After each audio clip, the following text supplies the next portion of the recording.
سلام دوستو، میں حسنین شفقت آپ کا فکری ہم سفر، آپ کا فکری دوست، آج کی فکر سرگرداں کے ساتھ، لیکن اس کے ساتھ ساتھ ہی یہ بھی نوٹ فرما لیجئے کہ نہ میں کوئی معلم ہوں، نہ کوئی لیکچرار ہوں، نہ کوئی نظریہ ساز ہوں، ایک سٹوڈنٹ ہوں۔ علم کی طرف، علم کی پیاس جہاں بجھتی نظر آتی ہے اس طرف چلتا رہتا ہوں، اور خواہش صرف یہ ہے کہ علم کے سفر پر اگر ہم اکٹھا روانہ ہو سکیں تو کیا ہی خوبصورت بات ہو۔ تو دوستو، آج کی جو فکر سرگرداں ہے اس کا منبع یہ ہے کہ ایک محفل میں ہم بیٹھے تھے تو ایک صاحب اٹھے اور انہوں نے کہا کہ ہم تو اس کنفیوژن کا شکار ہیں اور ابھی بھی ہیں اور ہمیشہ سے رہے ہیں کہ اگر قرآن کی کوئی ایک بات کی جائے کہ کیا قرآن حکم ہے یا قرآن علم ہے، تو ہم تو آج تک اس کنفیوژن سے باہر نہیں نکلے۔ تو یہ ان کا سوال آیا اور بس کچھ فکر جو ہے وہ سرگرداں ہو گئی کہ واقعی یہ سوال تو صائب بھی ہے، بڑا پوٹنٹ سوال ہے، اور اگر کسی طریقے سے اس کا جواب ہمیں ہمارے بزرگوں کی تعلیمات کی روشنی میں یا ہمارے علماء کی تعلیمات کی روشنی میں اگر ہم اس کا کوئی جواب ڈھونڈنے میں کامیاب ہو جائیں تو ہمارا بھی بھلا ہو جائے گا، اور جو صاحب نے یہ سوال کیا ان کا بھی بھلا ہو جائے گا، اور اگر توفیقات رہیں تو اہل محفل جتنے ہیں ان کا بھلا بھی ہو جائے گا۔ تو بس یہ سوچتے رہے تو ذہنی رو چلی گئی علامہ شبلی نعمانی کی شہرہ آفاق تصنیف ہے علم الکلام والکلام، تو اس طرف توجہ گئی۔ جیسا کہ میں نے کہا کہ ہم جو بھی سوچنے پہ قادر ہوئے ہیں یا سوچنے کا کچھ طریقہ اگر آیا ہے تو وہ ساری راہیں جو ہیں وہ انہی بزرگوں سے، انہی علماء کی یا ان کی صحبت میں بیٹھنے سے یا ان کا لکھا پڑھنے سے یا ان کا بولنا سننے سے حاصل ہوئی ہے۔ تو توجہ علم الکلام الکلام کی طرف گئی، اور یہ بھی ایک عجیب فنومینا ہے کہ علم الکلام ایک ایسی ٹرم ہے کہ جس سے واقفیت تو بہت بہت لوگ رکھتے ہیں، لیکن اگر ان سے کہا جائے کہ بھئی علم الکلام جو ہے اس کی آپ کوئی بنیادی سی تعریف ہمیں بتا دیں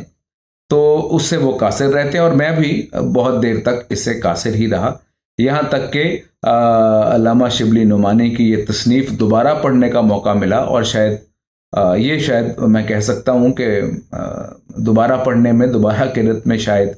یہ معاملہ کھلنا تھا، وہ کھلا، اور علامہ نے بہت سادے اور سمپل طریقے سے علم الکلام کی تشریح کی ہے۔ وہ میں یہاں گوش گزار بھی کر دیتا ہوں تاکہ کم سے کم یہ جو ایک کنفیوژن ہماری زندگی میں علم الکلام کے حوالے سے وہ تو ختم ہو جائے۔ تو ناظرین، اصل میں ہے یہ کہ جو عرب معاشرہ ہے، اور خاص طور پہ جو پوسٹ اسلامک عرب معاشرہ ہے، تو وہ احکامات جو ہیں ان کے اوپر منوعاً عمل کرنا یہ زیادہ پسند کرتے تھے۔ وہ عملی پریکٹیکل معاشرہ ہے عرب معاشرہ جو، تو وہ انہوں نے کبھی یہ خیال نہیں کیا کہ اگر قرآن میں مطلب جو احکامات ہیں یا جو توجیحات اللہ نے یا اللہ کے نبی صلی اللہ علیہ وسلم نے خود بیان کر دی ہیں وہ سمجھ میں آ گئیں، ادروائز ان کا مزاج ایسا عرب کا نہیں تھا کہ وہ کچھ سوال اٹھائے جہاں احکامات کی بات آ جائے، تو بس وہ احکامات پر منوعاً عمل کرنے پر یقین رکھتے تھے۔ لیکن ہوا یہ کہ معاف کیجیے گا، جب اسلامی فتوحات کا سلسلہ شروع ہوا اور اسلام یونان تک بھی گیا اور پھر یہاں فارس تک بھی پہنچا، تو یہ یونان ہے اور فارس ہے، یہ دونوں علاقے ایسے تھے کہ جو اپنی فلسفیانہ ڈسکورس جو ہے اس کے لیے بہت مانے جاتے تھے، بلکہ بانی بھی اگر فلسفے کا یونان کو کہا جائے تو کچھ بے جانا ہوگا، اور پھر ایران نے یا فارس جو ہے اس نے تو اس فلسفے کو بہت 2 نوچز آگے ہی بڑھا دیا۔ تو یہ جب لوگ اسلام میں داخل ہوئے تو اس کے بعد ان کا ایک فلسفیانہ استدلال کا طریقہ تھا، ایک لاجک فلسفیانہ انداز سے چلا آتا تھا، اور وہ ہر چیز کی توجیہ کے اوپر بہت توجہ دیا کرتے تھے۔ تو یہ جب مکس ہوا، یہ دونوں کلچرز آپس میں مکس ہوئے، اور یہ بھی ہم کہہ سکتے ہیں کہ کچھ ظاہری بات ہے کیونکہ وہ مفتوح قوم تھے کم سے کم شروع میں،